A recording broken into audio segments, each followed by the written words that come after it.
Doing a special edition of the World Edition on this particular day. I know a lot of times we've been talking about things dealing with issues around the world, and here in North Carolina, we've been dealing with this rain, but a lot of people have been paying attention to global issues and all in that space. Of course, they're paying to political issues as well, as a number of folks are following their favorite candidate, whoever that may be, and seeing how they are doing in the presidential races and all in that space. But one thing that we know people have been talking a lot about is China, its involvement in politics, both on a global level as well as its own economics, as well as its social media, and kind of the impact that that has had on society as well. So we're very fortunate today to have a guest, Mr. Bradley, James Bradley, who has done some work in that space and definitely has some understanding of China and its mentality and a number of other things along those ways. So I'm going to bring in Mr. Bradley. We'll have a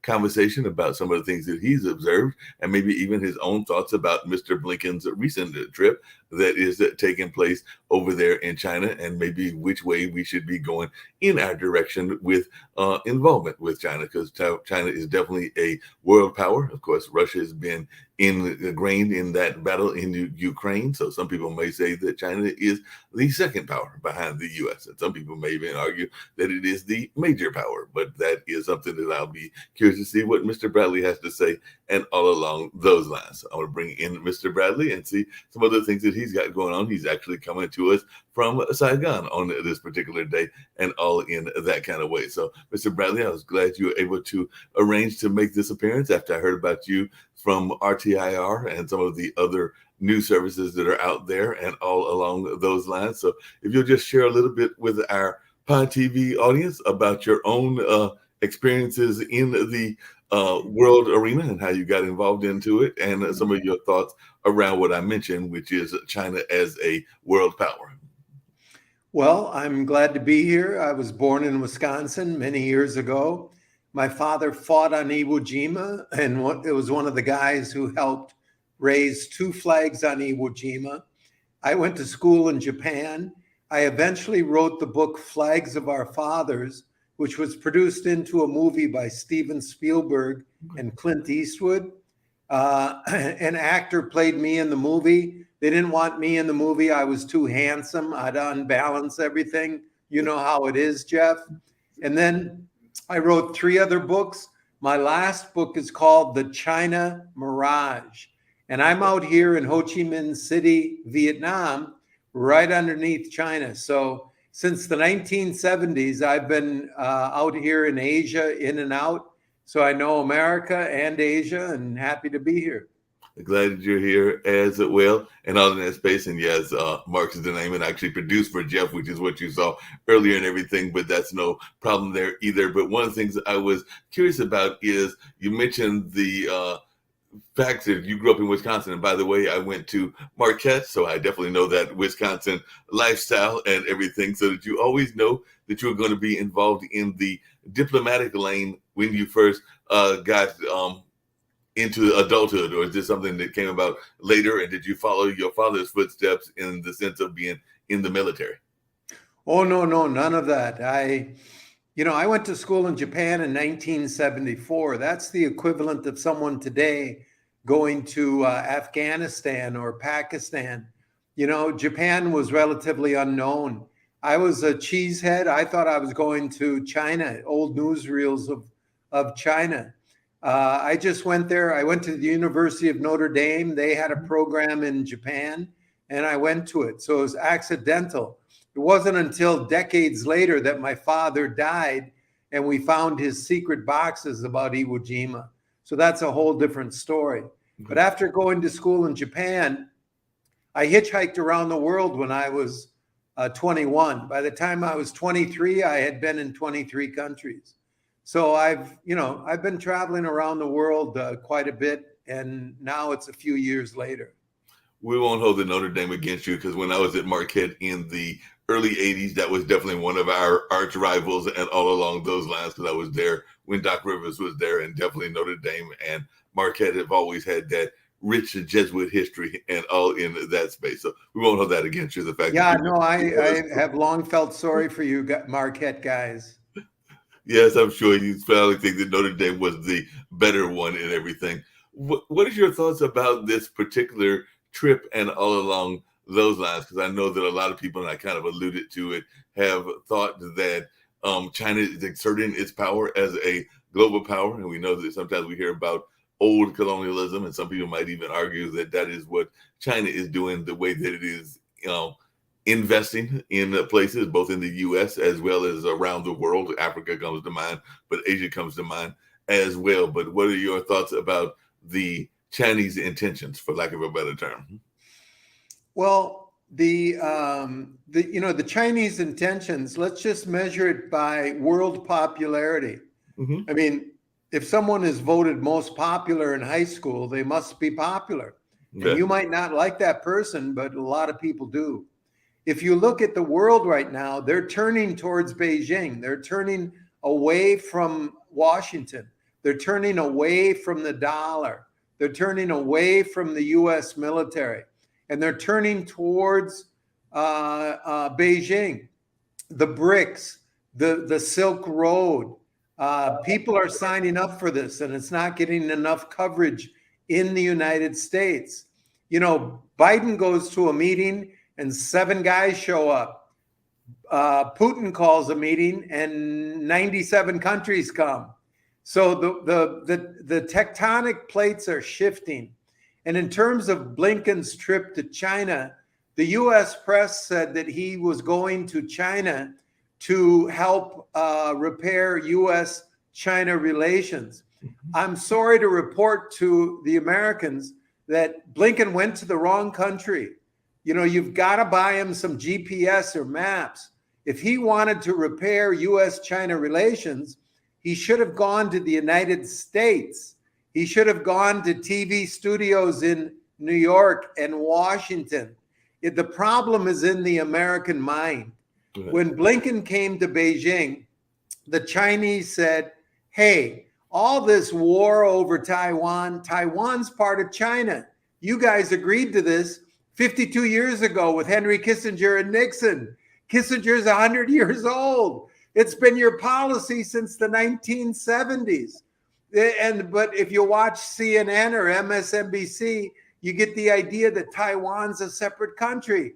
No, Taiwan's part of China, like Wisconsin's part of the United States. So Blinken, your idiotic press is misleading America. We want you to get in front of the microphone and just restate American policy. So Blinken goes out and says, Taiwan is part of China. And listen to this. Senator Marshall Blackburn says, Blinken flew to communist China to appease Xi and state that the Biden administration does not support Taiwan's independence. When is this administration going to stand up to bullies and stand up for freedom? I mean, this is ridiculous. Blinken was only saying what American policy is, but this shows you how Americans are being misinformed. They're being told Taiwan is a separate country, which it is not. It is part of China, and we have acknowledged that for 52 years.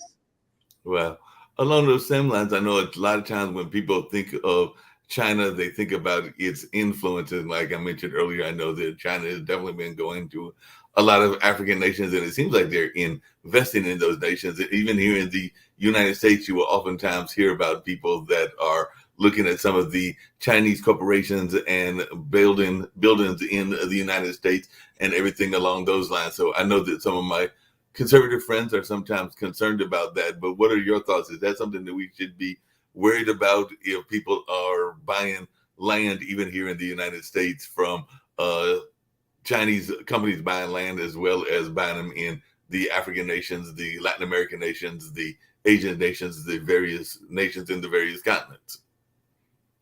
That's completely up to America. America has its own laws. They can encourage foreign investments. They can, if American laws encourage you to buy land in America and you're getting rich, why wouldn't you buy land in America? Right. I mean, America can take care of its own border. They can, I don't get that one. If I'm a billionaire and I want to buy a farm in the United States and it's legal, what's wrong with that? Yeah. Yeah, that makes sense. And that's what a lot of folks need to be doing. And like I said, I know that some folks have been feeling that China is exerting undue influences on other countries. But I'm kind of like you. I'm like, if you are a developing nation and you have a resource, whether that is lithium, as is the case in some African nations, or whether that's oil, because I actually know somebody from Uganda that has her own oil company and everything, and the folks in China want to buy your merchandise, then it seems logical that you would want to sell to those that want to buy whatever you are selling, whatever that product may be, particularly since you may be a developing nation. Mm-hmm. But let's make it real simple. Let's take Africa. Let's take Africa over, let's say, the last 30 years. America's approach to Africa has been to go into the government and say, don't you have some terrorists somewhere out there in the bush?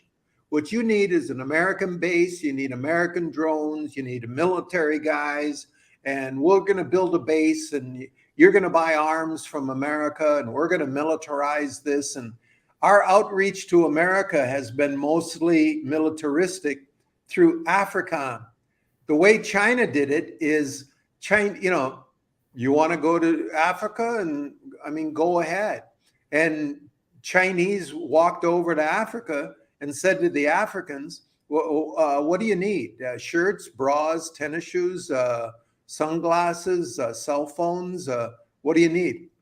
You need cell phones and glasses and candy. And okay, we'll open a shop, and we'll import things from my aunt in China and put them on the shelves and charge you for it. And, they started out as small entrepreneurs. Mm-hmm. And now Africa and China, that's the number one trading relationship with Africa is China. Why isn't that the United States? Why didn't American entrepreneurs go to Africa and ask them what they wanted? It's the same thing with the Japanese. I'm old enough to remember when there were not Toyotas in America. Mm-hmm. Toyota came over, and people don't remember the first Toyotas were a failure. They didn't work in the American market. So Toyota did interviews with America. What don't you like about Toyotas? What do you like? What would you like improved? They went back to Japan. They improved the product. Let's try again. That didn't work. 3 years of failure. Okay, how about this? How about that? And finally, they made a car good for the American market, trial by error. How come we're not selling cars in Japan? How come we're not selling cars in Munich and all over Africa like the Chinese are? So, this is an entrepreneurial situation that America has fallen down on. The African countries are not being bamboozled and controlled by debt bondage, as the American press is saying. The Africans have free choice who they're going to deal with, and they want to deal with China. And, I'm not promoting China. I'm an American. I wish Wisconsin entrepreneurs had walked over to Africa and said, what the hell do you want? And we will supply it. We'll make it. We'll make a factory to make it. And we will become Africa's largest trading partner. And Wisconsin will get rich trading with Africa. But we didn't do that. Yep. Along those same lines, I was just wondering, because one of the other complaints that I've heard people make, and it's not one that I necessarily agree with, but sometimes people will say that we open ourselves up too much in terms of our education to Chinese population, everything. Because one of the complaints that I've heard, once again, from some of my conservative friends is that why should a Chinese student get a benefit to come and get educated in America, because we supposedly have the better education system, and then get that degree and then go back to his own country and develop it there when he got the degree from here. Because I've heard that complaint, because apparently there are some loans, and I know that there are loans for different people from different parts of the world. But I'm just wondering, as one that went through education yourself in a foreign area and everything. What is your answer to those that make that complaint? And by the way, I have a neighbor that's actually upstairs. I live in an apartment complex, and he's actually a Chinese medical student because I actually don't live that far from Duke University. But what is your complaint when you hear people that make that complaint that, that it's that old narrative of they come over here, they get the education, then they go back home? Jeff, it's just you hang around with too many people from Marquette. I think that's the problem here, And I knew you were Jeff, but I'm sitting here with no glasses, and the name Mark is right on. So that's it. It's actually Mark. Jeff is the guy. It's right on your screen. So but Jeff, I don't know. All these complaining Americans, do something about it. Cut the educational ties. I don't know. Go up to New England. Those headmasters up there are on airplanes to Japan, Korea, and Beijing all the time, recruiting extremely wealthy families, and they're making a fortune. So you don't like that? Cut it off. You're an American, change the laws. You don't want to open American universities to foreigners? Change the laws. No one's doing anything illegal. I'm rich. I live in Shanghai, let's say. I'm Chinese. I want my kid to go to Oxford or Harvard, and I pay for it. It's an open system. I don't know what to say. It isn't like the Chinese, Koreans, or Japanese are bribing people to come to the American universities. They're wide open and they're doing what's legal. Now that makes a lot of sense. What are some of the other countries that you think that folks should be looking at other than China from the Asian landscape? You've mentioned that you're there in Saigon, and I know that some friends of mine have gone to Vietnam. And of course, we know that, as you mentioned, Japan is definitely a world power and specifically an economic world power. But what are your thoughts about some of the places that we should be looking at and everything? If let's say Blinken goes to Beijing for 2 days, and then he goes to the UK for 5 days, and then he goes to, people get the idea. You can say, China, Cambodia, Italy, Venezuela, and no. When you say the word China, you're saying almost 1/4 of humanity. Okay. You're talking about the civilization that has been the number one most powerful force in the world for most of world history. And Americans, got to get their heads screwed on. What we need is more Americans going over to China. Jeff, where are you? What city are you in? Durham, North Carolina, where Duke is. I'm literally right around the corner from Duke University. So there's homeless around you, right? Mm-hmm. Yes, definitely. Okay, well, if people from Duke University would go to Shanghai, there's no homeless. I'm in Ho Chi Minh City, Saigon, Vietnam. And people, you're in like a up and coming poor country. No, I'm not. San Francisco's a poor country. They got people living below the poverty line on the street, defecating on the street. I'm in Saigon. You come out with me. You can't find anybody living on the street in this city. There's 5 million people here. There's nobody living on the street. Women are not afraid of walking around here at 10, 11 at night. What would they be afraid of? They can't imagine it. Look at the American cities.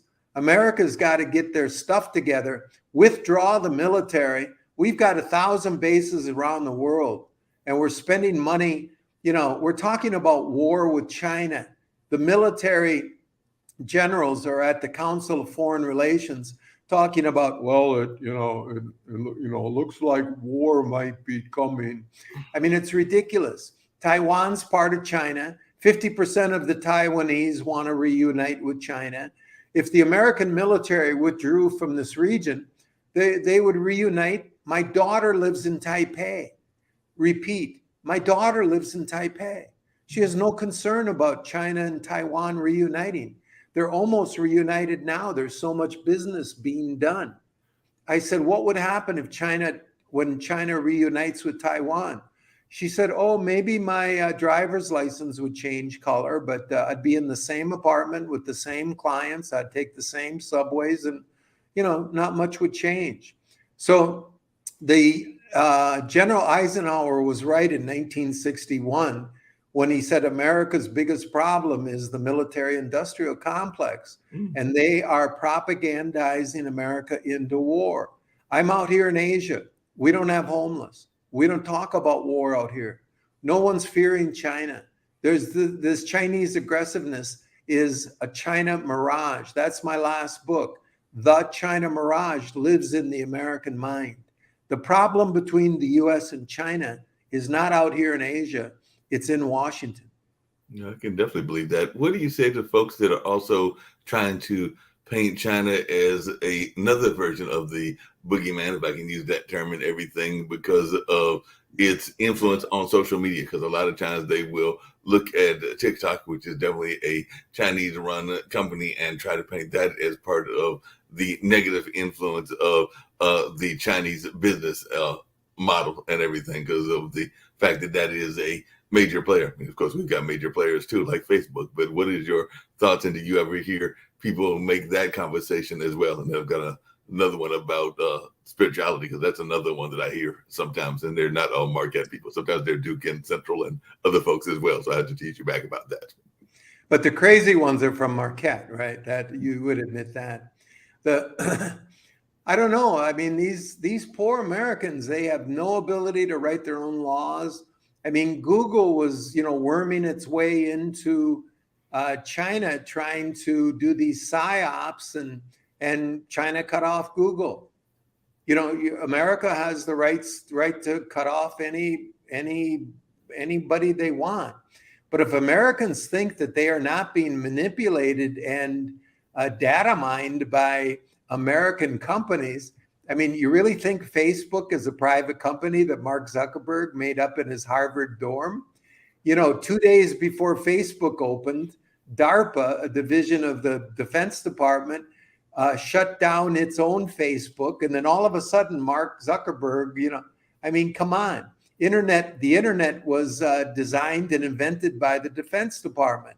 Every American is being psyoped and data mined and spied on by all these American apps. So, I would, if I was an American, I'd start with those, outlaw Facebook.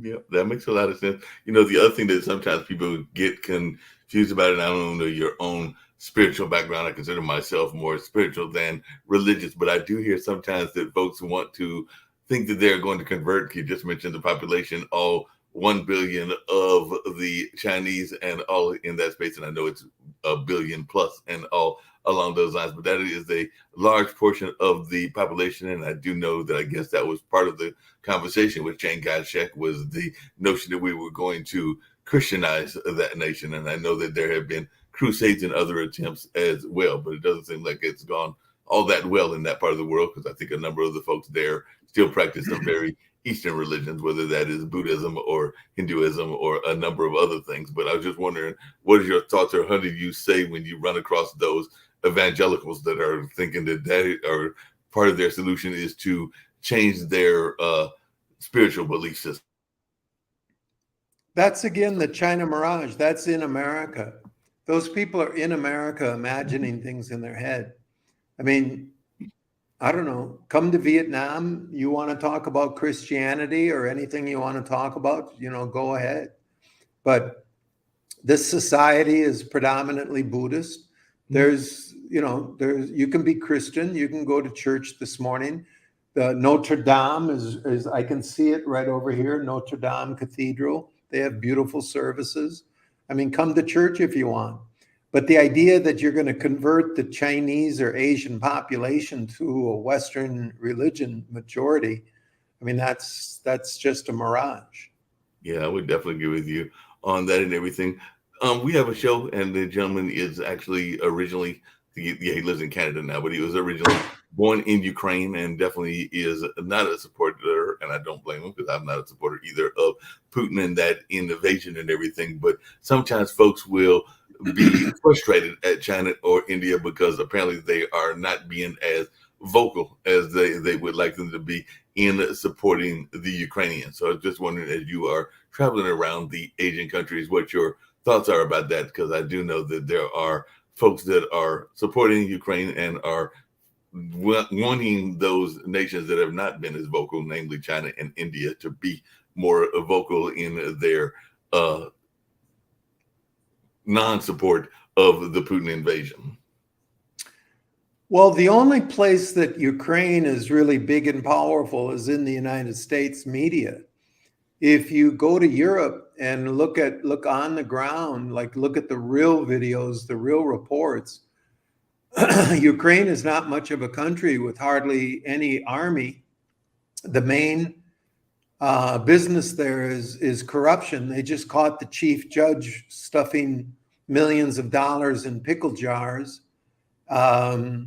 So, Ukraine is a huge issue in the United States, but out here we can see more clearly that there's almost not going to be a Ukraine in a few months. Yeah, I can definitely see that. And I'm sure that some of those companies will be companies from the Asian theater that will be part of the rebuilding, whatever rebuilding is done in what was or is still considered Ukraine, and all along those lines. So I imagine there are already Asian companies, just like there are already American companies that are putting their bids in for those contracts to rebuild, much in the way that they rebuilt Japan and rebuilt Germany. So I'm thinking some of those corporations are already putting their bids in for that rebuilding process, because every time you look on the news, there is those massive destruction. So I agree that it looks very much a land that has lost a lot of its, not just population, but a lot of its infrastructure, buildings, and everything else. There may be a couple of cities that have survived the onslaught, but not many. So I'm thinking that a lot of folks will be needing to do that rebuild, and I'm thinking they will be coming from all aspects of the world, including China. Would you agree with that? That there will be some Chinese engineers and others that will be trying to look at the rebuilding efforts? Yeah, the big story in the world, I'd ask, it's hard to do this without a map, but What? if Americans, not the people from Marquette, but the other people, if they could imagine, like Alaska down to Mexico, that chunk of land, it looks like this. Now imagine what is called the Great Island by strategists. Go from England to Japan. Go from Shanghai to Paris. Go from Beijing down to India, Iran, Kazakhstan, all the stands. So that huge chunk of land, which includes China and Russia and India and Iran, that is called the Great Island. It's the largest landmass in the world. And this is what we're talking about. What China and Russia have said is, let's build a Great Silk Road. Let's connect this all with railways and internet and communications and air hubs and whatever. And we will unite this great island, Kazakhstan, Iran, Turkey, visualize the great island. Well, if you get a PhD in global studies out of Princeton and you become a neocon and you serve the Obama or Blinken administrations, you learn that you've got to interrupt that great island. You cannot allow progress. So you invade Afghanistan to try to split the great island in two. Take a look at a map. So you spend 20 years trying to split the great island so that China and Russia can't knit it together. Oh, got kicked out of Afghanistan. Then let's do this. Let's go in the South China Sea on one side and then Ukraine on the other side. We're fighting for the great island. We're fighting on the outside of it. So that's where America is spending trillions of dollars over decades trying to interrupt the progress of humanity on the great island. If we'd leave it alone, we could network our own continent. There should be super trains going from New York to Los Angeles in a few hours. You should be able to get from Miami to Seattle, boom, 300 Ks a minute. I mean, let's go. Our airline industry is just dilapidated. I'm scared of flying into JFK again. What a mess. There's people living in American streets. We have the opportunity to network and mine our own great country and become extremely successful, but we're not doing it. We're fussing around with other people and we're going to lose. We're going to spend trillions of dollars trying to interrupt the Great Island. But someday, Russia, China, Iran, India, that's billions of people. They're going to put that Great Island together. And America, instead of number one, is going to be number 4 or 5. I hate to say it, but we have the opportunity. Where's that super train going from Washington to Miami? Boom! Get on it. You know, I went Shanghai to Beijing, and the stewardess gave me a cup of tea. I'm on a train, and the tea was flat. It didn't even, didn't even jiggle. I couldn't even see like a little tiny wave. This is a true story. Boom! I'm going 300 Ks an hour. I flew to New York 2 weeks later. I had to give a speech in Boston. I took Amtrak. It was derailed. I was out on I-95 hitchhiking with a bunch of executives with briefcases. Wow. And Amtrak, when you go on it, click, click, click, click, click, click, click, click, click, click, click. You can't even write on your, it's 19th century. Let's go, folks. Go to Shanghai, then go to Chicago. Let's look like Shanghai. Go to Hiroshima. We bombed it flat. That's a modern hot city, Go to Los Angeles. It's falling apart. There's 60,000 homeless in Los Angeles living under bridges. We got to do something about it. There's no homeless out here in Vietnam. It's possible. Yeah, it sounds like it's very possible. And as you were talking, I was thinking about how many people want the infrastructure, and that's one of the things that people oftentimes talk about is a better infrastructure, including rail and including higher speeds and all of that. And it seems to me that a lot of countries, particularly those in the Asian nations, but even some of the European nations, have done a better job of getting those systems going. But my understanding, and it comes down to that notion of politics, is that sometimes there are forces that have their own selfish reasons, and I don't even understand all of the reasons. But I know here in Durham there has been talk of having light rail, and I think Charlotte does have light rail, but Durham is being halted because of the forces at Duke, because I guess they're not getting enough money, or maybe they want their people to drive in. I'm not sure what their reasoning is, but they are a major force for stopping that light rail from happening and everything that you are envisioning. So that would be light rail from Durham to maybe Durham to Charlotte. Jeff, where are the demonstrations in Duke against the $200 billion we just gave to Ukraine? Good point.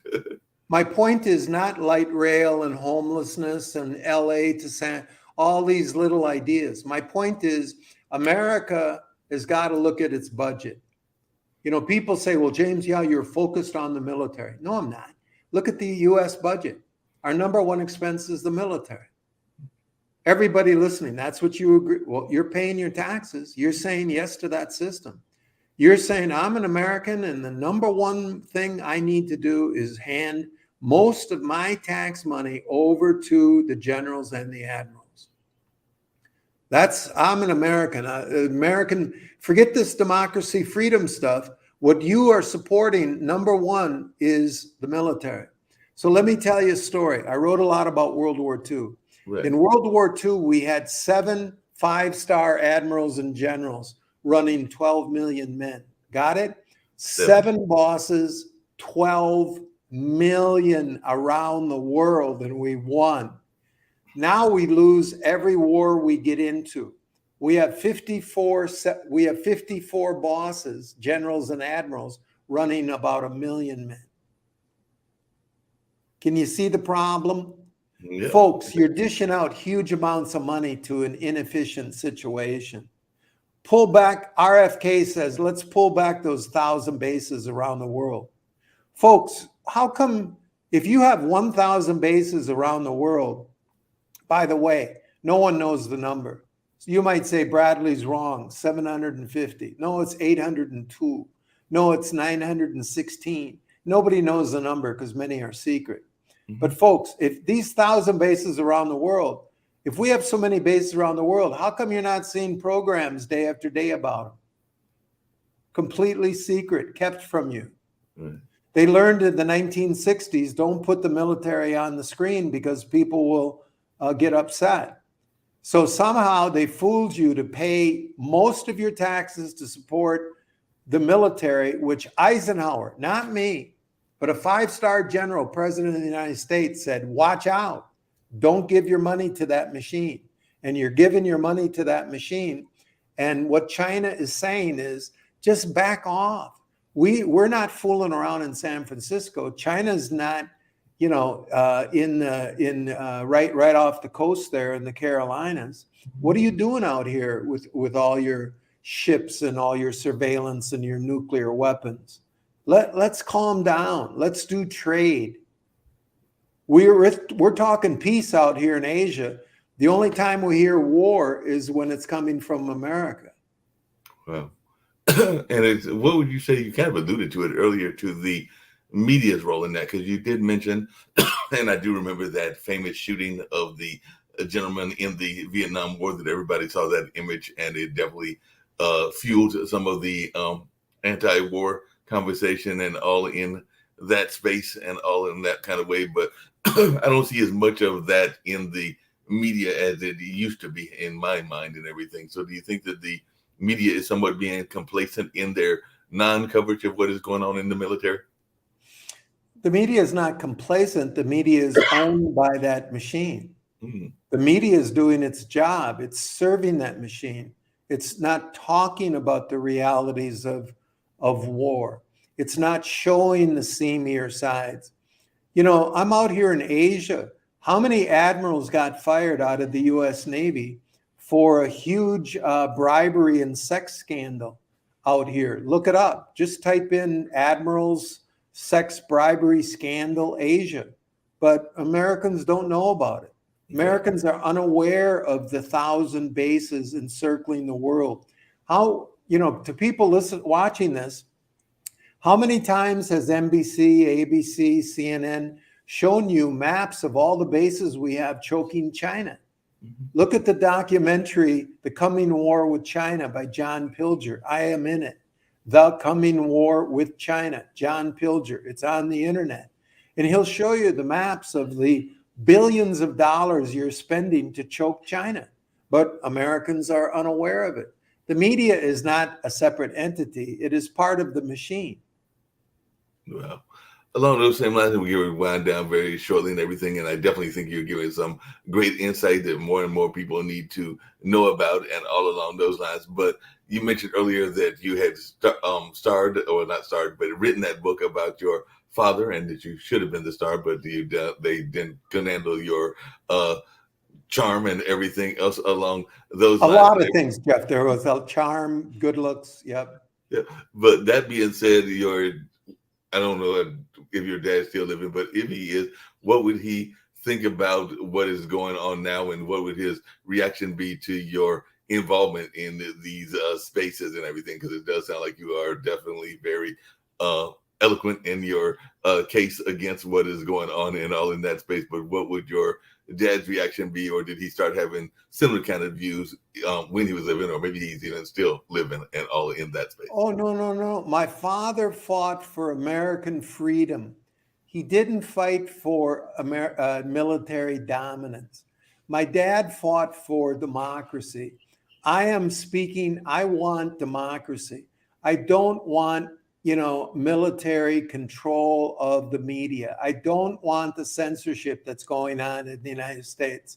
I don't want the one-party control that's going on in the United States. I don't want political prisoners in the United States.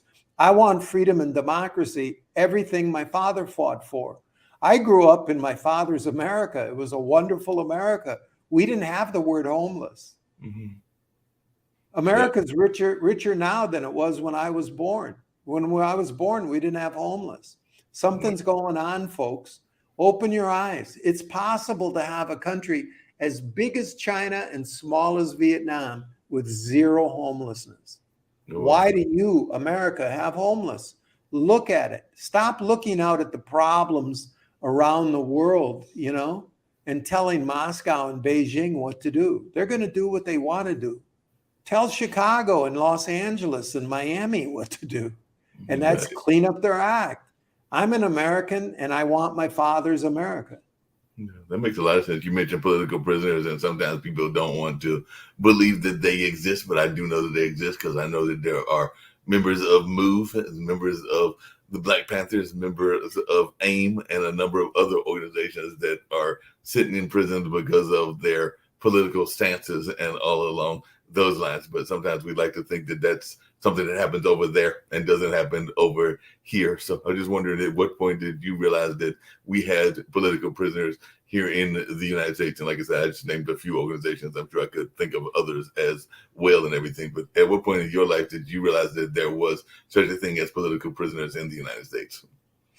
Well, we could get into it, but there are political prisoners in the United States. And, I'm a guy of the 60s and 70s. And I mean, let's have open debate. It's not going to break your head.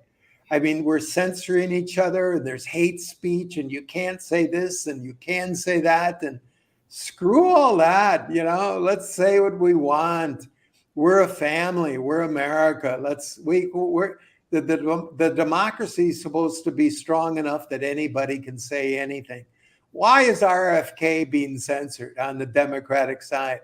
Why is Trump being censored on the Republican side? Let them get on stage.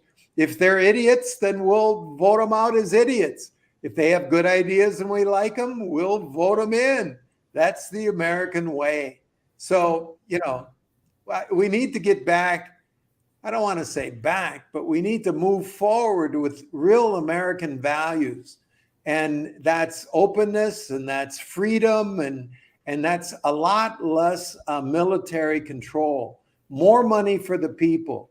Look at China is building bridges and America's building bases, and the world doesn't like that. And this isn't James Bradley talking.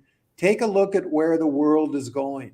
They want to go on the BRICS road. They want to go on the Silk Road. They don't want to go on the American military road. So, I can die in 10 minutes. Doesn't matter what my opinion is. It matters what is the opinion of the world. America, take a look at the world. You mentioned BRICS a couple of times, and I know that there's that notion that there might be a new currency, and that scares some folks because definitely Russia's involved in that, India, China, Brazil. There are a number of other nations as well. So, Mr. Bradley, I'm just wondering what your thoughts are about BRICS as a currency, and is that something that you think we will see in the next several years and all along those lines? Because I've also heard some people that think that crypto might be even a new kind of a decentralized money as well. But I was just wondering your thoughts, particularly about BRICS, because I do know that India and China are very much involved in that, as is Brazil, Russia, and a number of other countries. I forget all the amount of countries that are involved, but I was just wondering, as one that does this research, what your thoughts are, and is the dollar heading into trouble? Well, the bottom line is gold. Mm-hmm. So I'm a historian. Gold is money. Every system reverts to gold. So all paper systems in the history of the world have gone to zero. Voltaire, the French philosopher, said, all paper money will reach its intrinsic value. What that means is, this is paper. Let's say this is a $100 bill. The value of this paper is zero. The value of the $100 bill, if you take it, out into the jungle and it has zero value. It's a con game. It's the confidence we have in the US dollar. So the bottom line is gold. Yes, we are going to see currencies that are going to be backed up by gold. And whether it's BRICS or the Fed does it or how it's going to happen, no one's calling me and telling me that. Okay. But if you want to get out of the paper system, and if you want to be in the future system, look to the past and go to gold. Yeah. Because that's what they're going to do. They're going to, they'll say this is the new system, this piece of paper, but it's going to be backed up by gold.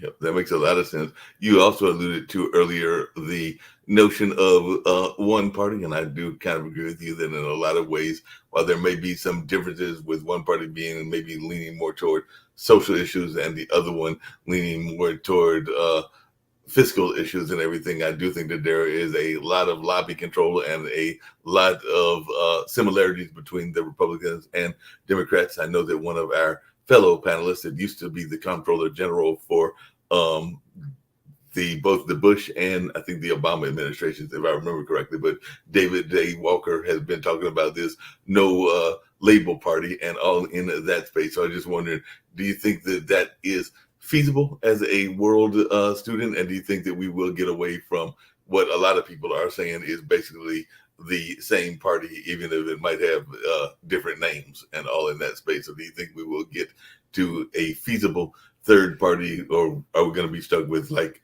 as you mentioned earlier, Trump running against Biden this time around and all in that space, and maybe not enough of our youth voices being heard? So what is your thoughts as to the viability of a third party? That's above my pay grade. Third parties haven't worked in America. It's a uniparty. It's a kabuki show. And Americans are, being fooled that they have a choice. The choice is, the Democratic Party and the Republican Party, those are private corporations. People think, well, those are the arm of the government has nothing to say about the Republican and Democratic. They make their own rules. They have their own funding. They're both owned by corporations, and it's a kabuki show. So, good luck. Look at folks. Don't take my opinion. How is it working? How's the system working? Go to Shanghai, smell the streets. Go to Chicago, smell the streets. Get on a train, get on an airplane in various countries. Take a look, open your eyes. How is your system working? Something's broken. The world's largest meritocracy is the Chinese Communist Party. There's 90 million it's very difficult to get into the Communist Party. You got to be educated and qualified. And then to get to the top, you've got to run a neighborhood. Then you got to run a community. Then you got to run a city. Then you got to run by the time they get halfway up the ladder, they're running organizations bigger than Microsoft. Right. These guys running China, they're PhD economists and engineers and mathematicians and, highly educated. We have bartenders in the House of Representatives. Joe Biden never had a job.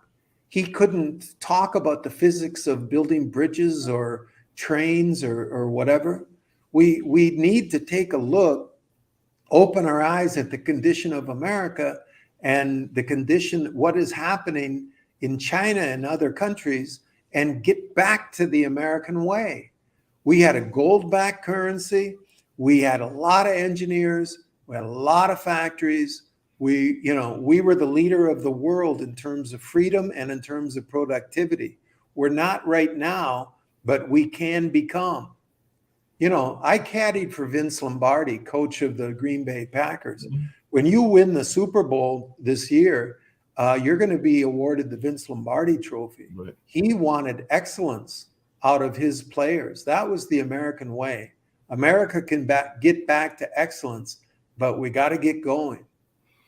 But isn't part of the problem, James, that we get into this otherness notion and everything, that, the other person, whatever that other person is, whether that's their orientation, their race, their whatever, is the evil force and all in that space? Because I think America has definitely gotten into a lot of that, where there's that blame on somebody that is different than you. And along those same lines, I have had friends of mine that have gone to some countries, not just in Asia, but in our own backyard, and they have been shockingly surprised by both the demeanor of the people as well as the cleanliness of the area and a number of other things. Because if you hear some of our politicians talk, you would think that Colombia is one of the worst places that you could ever go to, meaning Colombia in South America. But I've had at least one that is of Colombian descent and somebody that is not of Colombian descent. She's actually one of the co-owners of this network, and she was just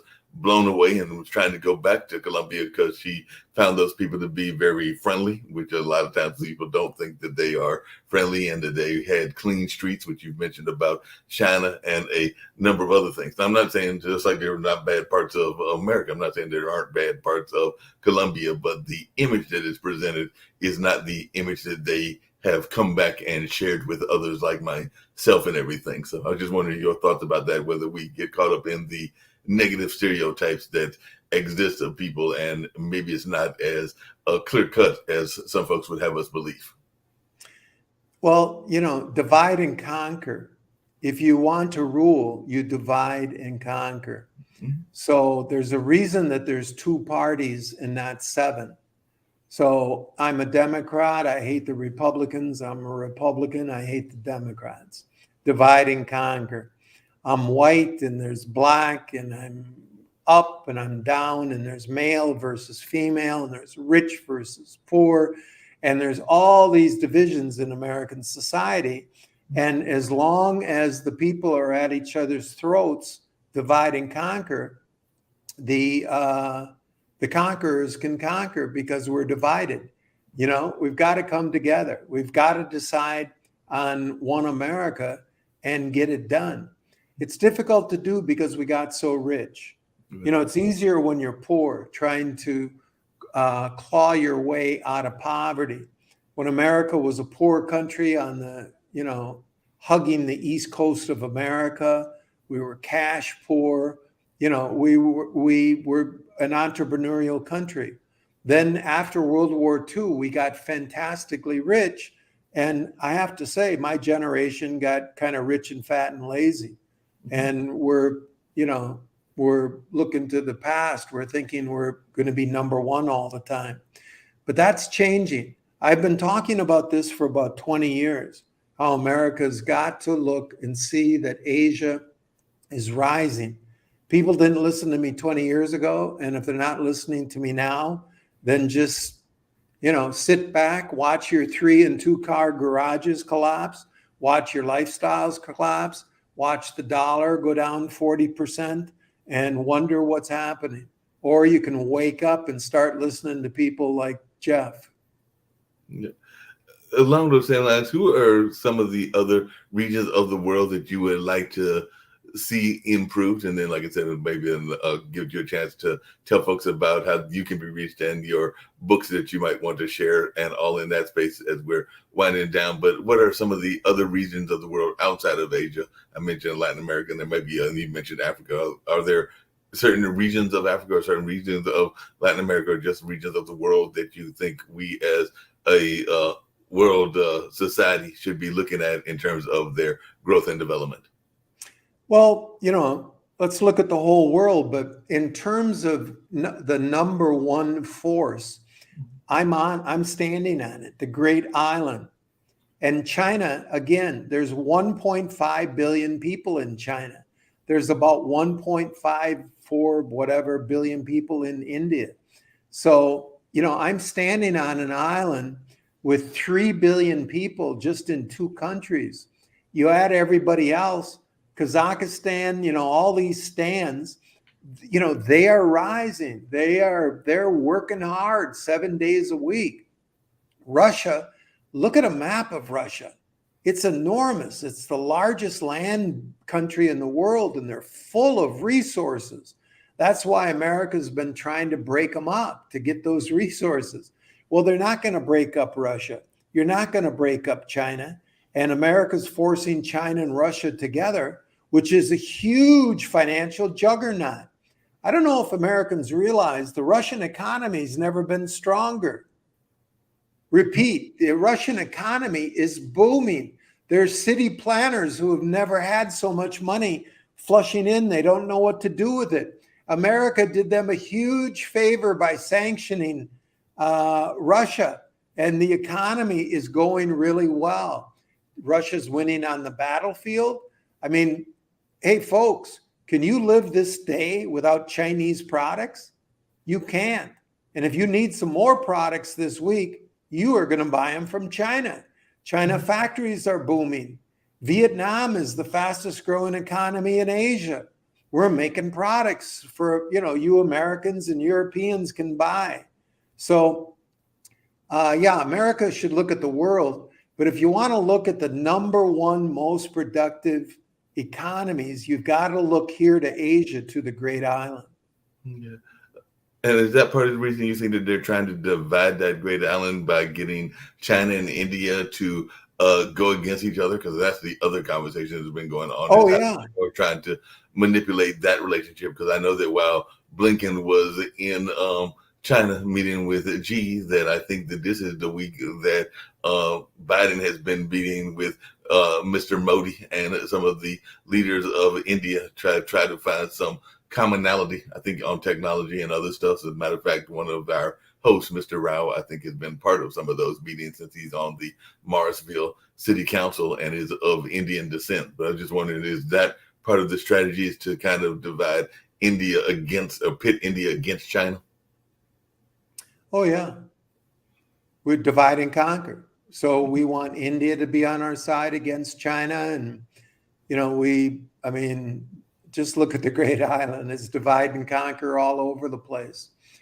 Just a few years ago, the Navy had a Pacific Command. We had a Pacific Navy. Now we have an Indo-Pacific. What? Indo-Pacific. We made up a new word that's all over the media. The Indo-Pacific Command. The Indo-Pacific. What does that mean? That means the U.S. Navy, expanded from the Pacific into the Indian Ocean. What's the U.S. Navy doing? Why, Americans, why are you spending trillions of dollars of your taxes for the American Navy to get into the Indian Ocean and the Pacific and surround China with all those billions of bases? Why do you have 50,000 troops in Japan? Well, World War II ended why do we have, 50,000 troops plus support, plus families, plus teachers, plus janitors, plus? Why are you paying for 100,000 Americans to live in Japan on your tax bill? Why do you have 40,000 troops in Korea? What's the problem? China never invaded those countries. Japan invaded China through Korea with American support. Mm-hmm. You could take all those troops back. China's not going to invade Okinawa and Japan. That's not going to happen. You're listening to military media, and you're just getting your money sucked out. Take care of Chicago and Seattle and Miami. I definitely agree with you on that. We got to take care of stuff in our own backyard, as you said, and I don't know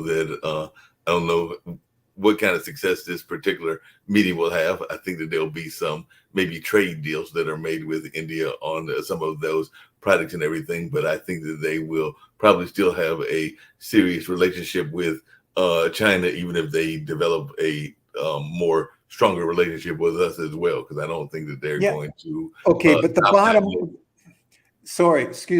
bottom line is Biden doesn't know the name of people he's meeting with, and he's supported by neocons. So neocons are in charge, and the neocons say we're going to take care of Russia, then we're going to take care of China, because we're going to be number one. And they are completely loopy, crazy in their head, and it doesn't matter how many die. Hey, military guys are talking about drafting your sons and daughters to fight China, America. You better wake up and stop this before your daughters and your sons are being sunk on ships out in the Pacific. That seems like that would be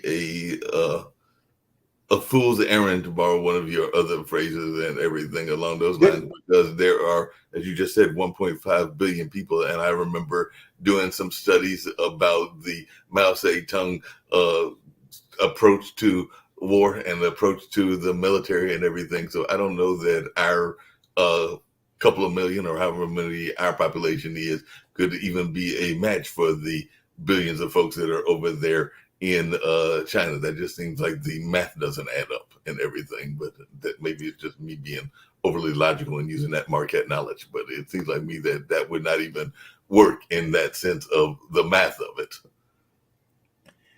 Jeff, it doesn't. The problem is you're not running the show. Right. If you were running the show, you wouldn't be thinking about war with China. The neocons are running the show, and they are talking seriously about war with China. Yeah. I mean, I got the quotes right here from generals and admirals. We got to get ready. There's a slippery slope. The tensions with China have increased, and I'm afraid we're going to have to prepare for more. All those kind of words behind the scenes. There's a tremendous amount of money to be made fighting China.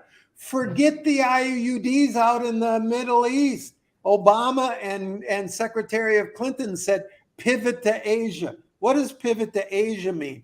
It means there's a hell of a lot of money made to fight China. Satellites, Navy ships, technology, money, money, money. Secretary Clinton, let's pivot to China. Trump tried to stop it, and people went nuts. The media torpedoed Trump. Trump shook hands with people in Asia. No way, man. We want war. Let's get Biden back in, and we'll get the Obama war machine going, and we'll get the Secretary Clinton machine going, and we'll get the Democratic war machine back up here. We'll crank that puppy up. So that's what it's all about. And if Jeff was in charge, we wouldn't be talking this nonsense. But we are talking nonsense right now. It sounds like it a lot. Well, this has been a very enriching conversation. Definitely, I hope that folks have learned a lot, and definitely, I know we'll be airing it several times during the course of the weeks and months and everything. And hopefully, you can come back on. I know that there's that time difference and all into that space, but I have definitely enjoyed our conversation. But if you want to tell folks how you can be reached and any thoughts that you have about any products or books that you want to let folks know about, and if there is any final message that you want to give to our audience, now is the time to do that as well. But I have thoroughly enjoyed our conversation. I know it's early morning, I think early Sundays there and everything, but definitely I've enjoyed our conversation, and I hope that you'll get a chance to come back and share more of your wisdom and knowledge that you have gained over these years of working with various folks, including your dad, as well as others in the Chinese culture. But definitely, if you can tell folks how they can reach you, and anything that you want to let folks know about how they can get the books that you alluded to, and any last message that you have just in general that you want to share with the world. Well, I don't know about wisdom. I am from Wisconsin, so I doubt I gained any wisdom, Jeff. But I want to sincerely say that I'm so happy you have overcome all the impediments that you were thrown in your way at Marquette. And it was nice talking to you. I'm James Bradley. I'm author of Flags of Our Fathers and The China Mirage. And I can be reached at jamesbradley.com. jamesbradley.com. And Jeff, it was great talking to you. It was good talking to you as well. And we're getting ready to get on out of here. And I, like I said, hope to have you come back on in the not too distant future. But I think you gave a lot of insights, and hopefully folks are listening to those insights and will enjoy the conversation. But right now we're getting ready to get on out of here. And I'll be sharing parts of these excerpts with some of our news folks, including some of our panelists, and they may have some thoughts as well. So who knows, they might even be emailing you. But I've definitely enjoyed our conversation and hope to have you come back in the not too distant future. On Wisconsin. On Wisconsin.